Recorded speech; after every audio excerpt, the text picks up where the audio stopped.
샬롬. 오늘 우리가 함께 나눌 말씀은 사사기 12장 4절입니다.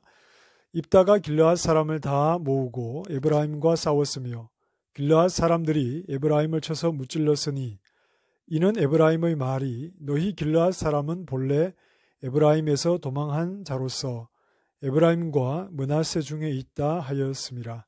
아멘. 길르앗의 입다가 암몬을 무찔렀죠. 성경은 분명히 기록하기를 여호와께서 입다의 손에 암몬 자손을 넘겨주셨다. 하나님께서 주신 승리입니다. 자, 이 승리 후에 누가 입다를 찾아오느냐 하면 에브라임 사람들이 찾아오는데 이 에브라임 지파 사람 한두 명이 찾아온 것이 아니라 큰 무리가 마치 전쟁이라도 할 듯이 그런 모습으로 지금 입다를 찾아왔습니다. 에브라임은 요단 서편 남쪽에 중남부 지역에 위치해 있었죠. 그리고 이제 길르앗은 요단 동편에 있는 이스라엘 지파를 가리키는 말입니다. 입다가 암몬 자손과 전쟁을 했는데 암몬 자손은 이 길르앗 지역의 이스라엘 백성들을 괴롭혔을 뿐 아니라 강을 건너 서쪽으로 들어가서 이 중남부 지역에 있는 에브라임이나 또는 이 베냐민이나 또 유다 지파와도 전쟁을 하면서 그들을 괴롭혔던 그런 족속입니다. 에브라임 지파가 암몬 자손과의 전쟁에서 승리한 입다를 찾아와서 고맙다, 이런 인사를 하려고 온 것이 아니라 좀 시비를 걸고 있죠. 왜 암몬과 싸울 때 우리를 부르지 않았느냐, 이렇게 말을 합니다. 그리고 협박까지 합니다. 너희의 집을 불사르겠다, 이제 이렇게 협박까지 하죠. 자신들을 무시한 처사로 받아들인 겁니다. 그런데 여기에 대해서 입다의 말은 전혀 다릅니다. 2절 말씀에 보면 암몬과 싸울 때에 내가 너희에게 도움을 요청했지만 너희가 모른 척하지 않았느냐, 그래서 우리가 목숨 걸고 싸웠다. 입다는 전혀 다른 말을 하지요. 자, 이 결과 이제 입다가 길르앗 사람들을 모아서 에브라임 사람들과 전쟁을 합니다. 같은 동족인데 전쟁을 해서 입다가 승리를 거두게 되었습니다. 에브라임 지파는 이전에도 이런 좀 비슷한 상황이 있었죠. 사사기 8장에 보면 기드온을 찾아와서 역시 전쟁에 자신들 미디안과의 전쟁에 자기를 부르지 않았다고 동일하게 시비를 걸었던 장면이 있습니다. 자, 그러나 이번에는 입다에게 크게 패배를 하고 말죠. 같은 민족 사이에서 일어난 비극적인 사건입니다. 특히 에브라임이 입다를 자극을 했는데 4절 말씀에서 너희 길르앗 사람은 에브라임에서 도망한 자들이다. 어떤 근거로 이런 말을 하는지 성경은 그 배경이 될 만한 사건을 우리에게 가르쳐 주지 않고 있습니다. 이 말이 입다를 자극했던 것은 도망했다는 이러한 표현이죠. 자, 입다는 어머니가 기생이었습니다. 창녀였죠. 자, 그래서 창녀의 아들로 태어나서 길르앗 사회로부터 버림을 받습니다. 그래서 도망치듯이 그는 이 길르앗에서 떠나버리죠. 그런데 이 도망자라는 표현이 특히 이 입다를 자극했던 것 같습니다.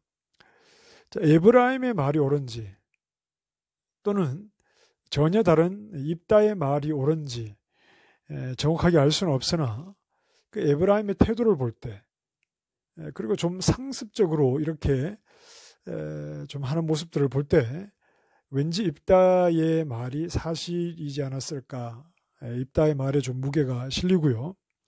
에브라임은 어떤 승리에 대한 암몬과의 싸움에서 승리한 그 승리에 대한 뭔가 좀 어떤 탐내는 마음이라고 할까요? 자신들도 충분히 승리할 수 있는데 하고 이 뒷북을 치는 듯한 그런 모습으로 좀 시비를 거는 그런 좀 좋지 않은 모습이죠. 자, 그날 길앗 사람들에 의해서 에브라임 사람들은 4만 2천 명이나 되는 많은 사람들이 죽임을 당합니다. 사사기를 보면 언제부턴가 하나님이 세우신 사사들이 전쟁에서 승리한 후에, 그 전쟁은 이방과의 전쟁이죠. 이스라엘을 압제하던 이방과의 전쟁에서 승리한 후에 자기 동족을 죽이게 되는 이런 사건들이 자꾸 발생을 하게 됩니다. 지금 입다가 그렇죠. 에브라임 사람들을 4만 2천 명이나 죽입니다. 암몬 자손을 무찌른 후에 이런 비극적인 사건이 일어났고, 기드온과 300명이 미디안 연합군을 하나님의 은혜로 이제 그들과의 전쟁에서 승리한 후에 요단강을 건너 도망을 치던 미디안 연합군의 왕들을 뒤쫓아가면서 갓 지파에 속한 수꽃과 브누엘이라고 하는 지역에서 도움을 요청합니다. 너무 피곤하고 지쳐서 먹을 것을 좀 달라고 하지만 거절을 당하죠. 거절을 당하자 이 미디안 연합군을 잡아서 돌아오는 길에 그 같은 동족 사람들을 또 죽이는 일이 있었습니다. 분명 여호와께서 함께 하셔서 승리를 얻게 되지만 여전한 갈등과 또 피 흘림까지 나타나고 있는 그런 상황입니다. 드보라 때는 이 전쟁에 참여하지 않은 지파들을 향해서 저주를 하는 그런 일들도 있었습니다. 차라리 이 시대의 사사시대의 이스라엘의 연합은 어디에서 하나가 되느냐 하면 여호와 하나님을 떠나는 일에서 하나가 됩니다. 바알을 섬기고 아세라를 섬기는 일에서 차라리 거기에서는 그들이 하나가 되는데, 여호와를 섬기고 여호와의 말씀에 순종하는 한 민족으로서의 모습은 좀 계속해서 불협화음이 생기는 그런 좀 갈등이 드러나는 모습을 보여주고 있습니다. 이스라엘에게 연합은 필연적입니다. 반드시 이스라엘은 연합이 있어야 됩니다. 왜냐하면 그들은 한 하나님 섬기고 있습니다. 이스라엘 모든 지파는 한 하나님을 섬기고 있고, 또 그들은 여호와의 말씀을 순종하고 그 말씀을 따라 살아가는 사람들입니다. 그러니 이들 가운데 연합이 일어나지 않을래야 일어나지 않을 수가 없는, 반드시 연합은 일어나게 되어 있습니다. 자, 그러나 그러한 모습이 나타나지 못하고 있죠. 하나님이 그들과 함께 하심에도 여전히 하나 되지 못하는 모습이 있습니다. 자, 오늘 우리는 어떻습니까? 우리는 한 성령 안에서, 그리고 예수 그리스도의 형상을 우리 안에 채우고자 하는 이런 동일한 목적을 가지고 지금 믿음 생활을 하고 있습니다.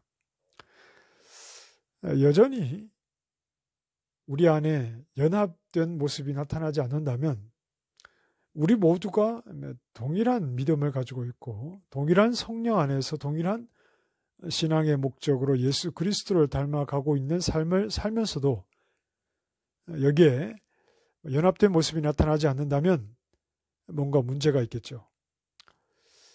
여전히 믿음 안에 있다고 하면서 내가 타고난 본성을 고집하고 있거나 내 고집을 꺾지 않는다거나 또 자연적인 내 성품을 그대로 말씀에 그러지 않고 그대로 드러내고 있다든지, 또는 내 기질이나 또 내 욕망이나 뭔가 지극히 나다운 모습을 버리지 못하고 계속해서 그것을 고집하고 있는 이런 모습 때문에 혹 우리 가운데 여전히 연합된 모습이 일어나지 못하고 깨어지고 있는 것은 아닐까요? 연합을 위해서는 하나의 길 밖에는 없죠. 예수 그리스도의 형상을 내 안에 채우는 일입니다. 우리는 한 성령 안에서 당연히 성령의 열매를 동일하게 맺으며 그리스도의 형상으로 나타나는 성령의 열매가 우리 가운데 나타나야 합니다. 돌아보면 저 자신부터가 부족한 것이 너무나 많습니다. 자, 오늘 성령으로 충만하기를 기도하십시다.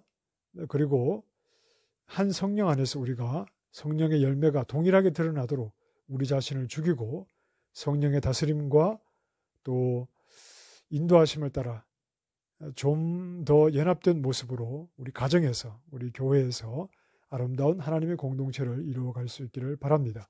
기도하겠습니다. 하나님, 한 성령 안에서 우리를 하나님의 자녀로 부르셨습니다. 한 아버지를 모시고 있습니다. 여전히 우리에게서 나타나는 뭔가 연합되지 못하고 지극히 죄악된 본성을 가진 나 같은 모습을 매일매일 발견하게 하시고 하나님 앞에 그것을 내어드리며 나를 포기하고 우리 모두가 동일한 모습으로 연합된 아름다운 모습을 가질 수 있도록 우리를 인도해 주시옵소서. 특별히 오늘 하루 성령 안에서 내가 무엇을 조심해야 할지를 생각나게 하셔서 철저히 성령의 다스림을 받는 한날이 되게 해 주시옵소서. 예수님 이름으로 기도합니다. 아멘.